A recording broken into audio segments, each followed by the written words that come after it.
Welcome to Washington Today on C-SPAN Radio for Wednesday, August 3rd, 2022. President Joe Biden signing an executive order on abortion. In part, it calls for using Medicaid money to cover travel expenses for those who cross state lines to get abortions if the procedure is limited in their home states. President Biden also reacting to the defeat of a constitutional amendment in Kansas that would have restricted abortion access, saying, "I don't think the Supreme Court, or for that matter, congressional Republicans who have for decades pushed their extremist agenda, have a clue about the power of American women." Last night in Kansas, they found out. U.S. Senate sponsors of a bipartisan electoral vote count reform testify at a hearing on the bill, arguing their changes make it less likely of a repeat of the violent attack on the U.S. Capitol January 6, 2021. House Speaker Nancy Pelosi meeting with the president of Taiwan, declaring America's determination to preserve democracy here in Taiwan and around the world remains ironclad, as China, which says Taiwan is and always will be Chinese territory, plans live-fire military exercises in protest. U.S. Senate moving to ratify expansion of NATO to welcome Sweden and Finland. Their applications came in response to Russia's invasion of Ukraine earlier this year. And Democrats' $700 billion plus healthcare, climate, and energy and tax bill nearing passage in the Senate. We'll talk about the status with a CQ roll call reporter, what lies ahead as Republican senators try to slow down the process and force votes on amendments on controversial issues. We begin, though, with some news from Indiana. Congresswoman Jackie Walorski, Republican, and two of her staffers have been killed in a car crash. They were in an SUV. Another car was involved in the crash. The driver of that car also killed. Walorski has been in Congress since 2012. She was 58 years old. The two aides who were killed, 27 and 28 years old. The House Minority Leader Kevin McCarthy, Republican from California, putting out a statement that begins, "This news is absolutely devastating. Jackie was a dear friend, trusted advisor, and the embodiment of integrity who achieved the admiration and respect of all her colleagues in the House."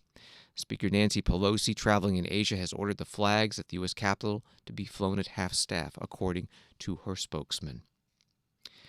And now to President Joe Biden.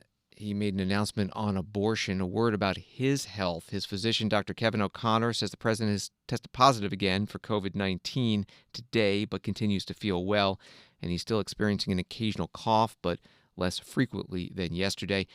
The White House says that he will continue to isolate until he tests negative from this rebound positive test.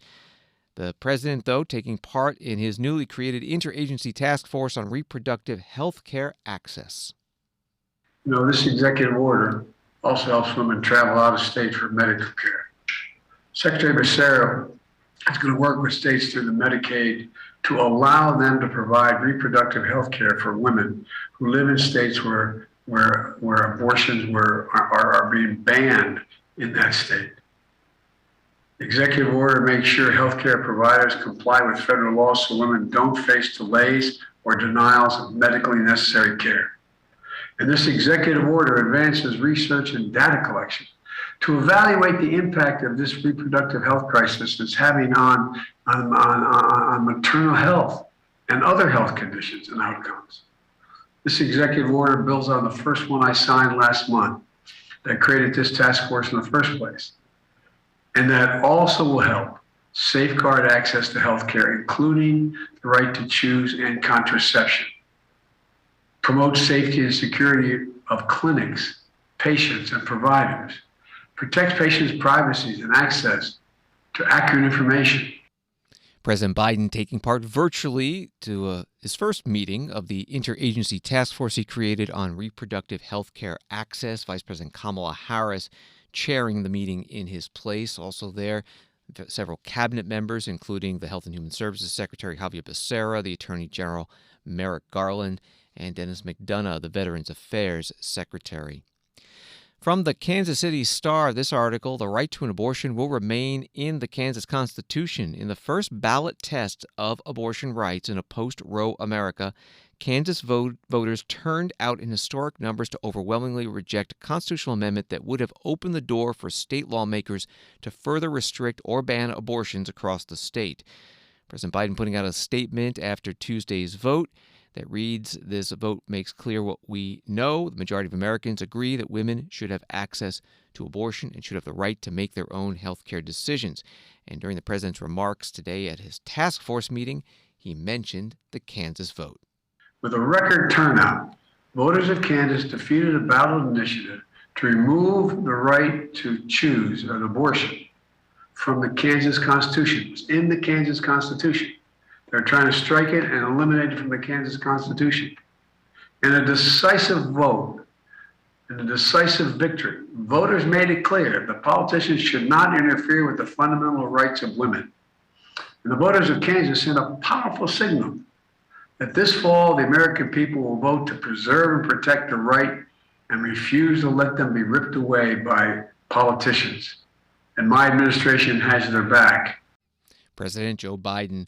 The vote on the Kansas constitutional amendment on abortion was defeated Tuesday, 59% voting no, 41% voting yes. Tuesday night, after the result was clear, Peter Northcott, the director of operations and outreach with Kansans for Life, blaming out-of-state money and what he calls lies not corrected by the media.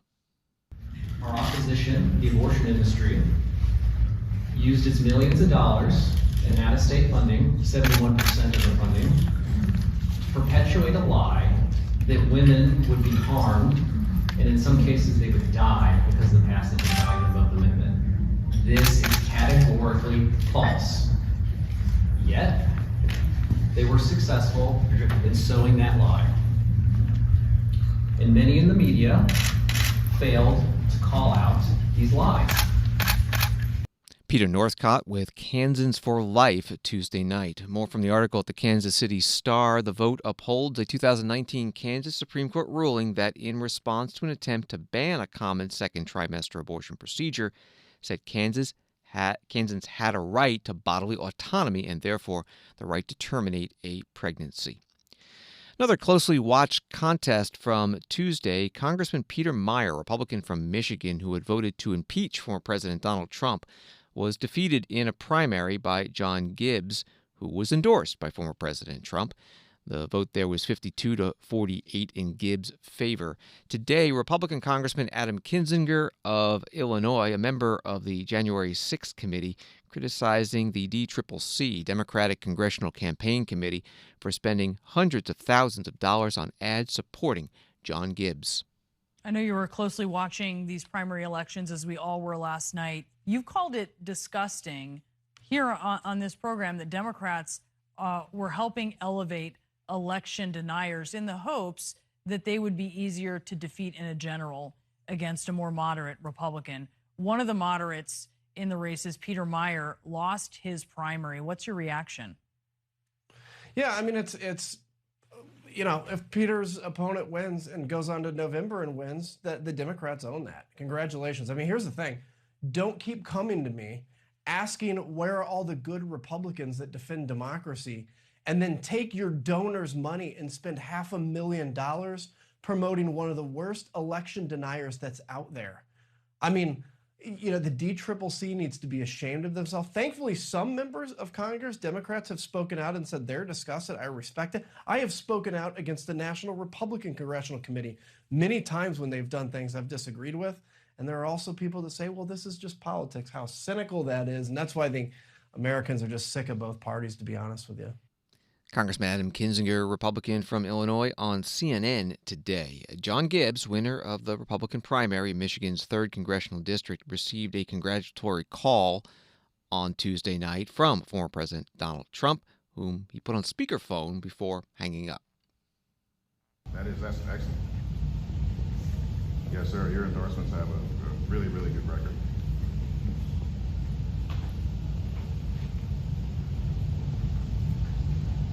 He really is. He absolutely is, sir. That's awesome. That's great. I'll see you soon. See you soon, sir. I'm very proud of you. That's a great job. Thank you, President. Thank you, sir. We Take care. appreciate it. Take care. See you soon. Thank you. Bye.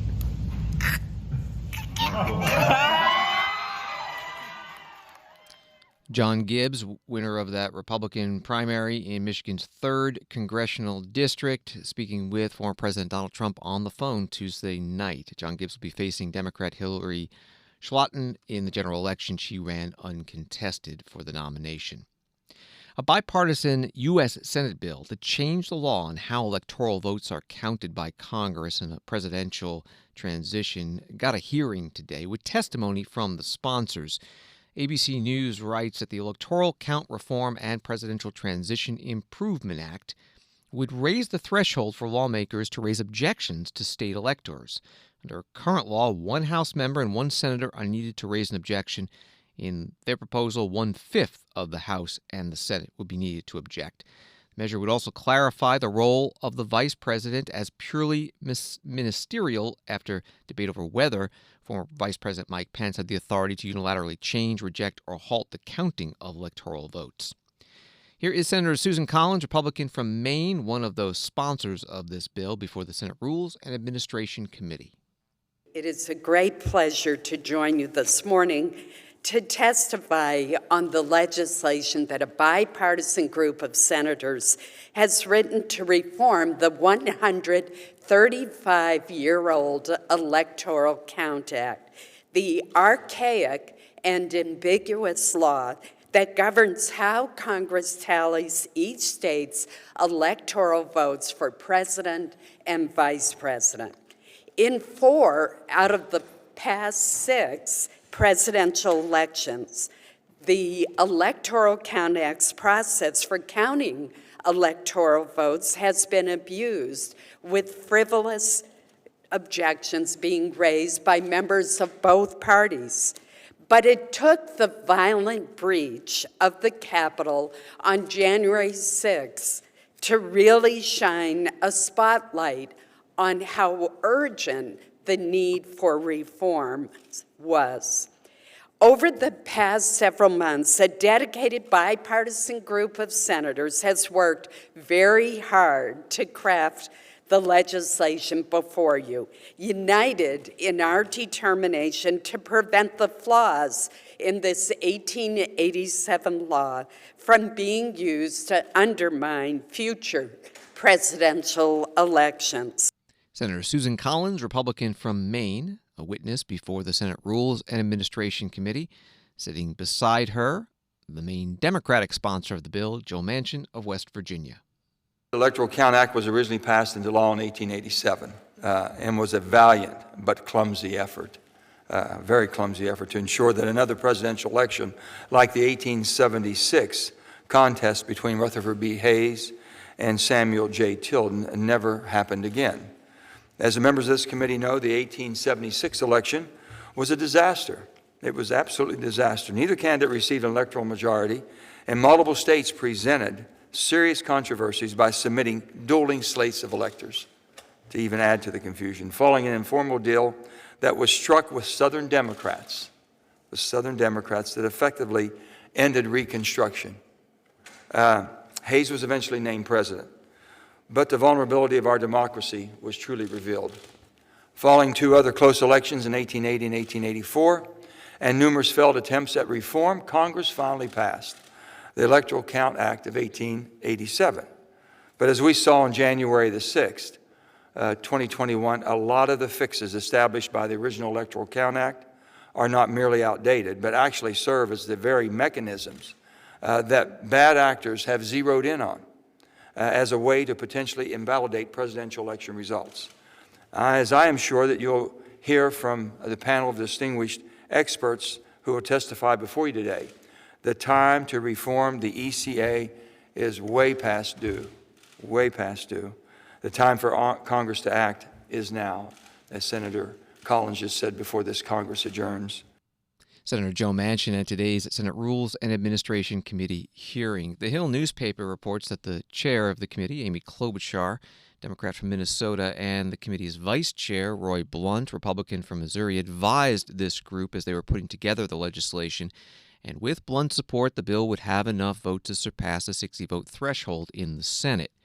But the article goes on, but the legislation may also be at odds with some members of the House January 6 Select Committee, such as Congresswoman Liz Cheney, Republican of Wyoming, and Zoe Lofgren, Democrat of California, who have suggested they will unveil their own recommendations soon. This is Washington Today.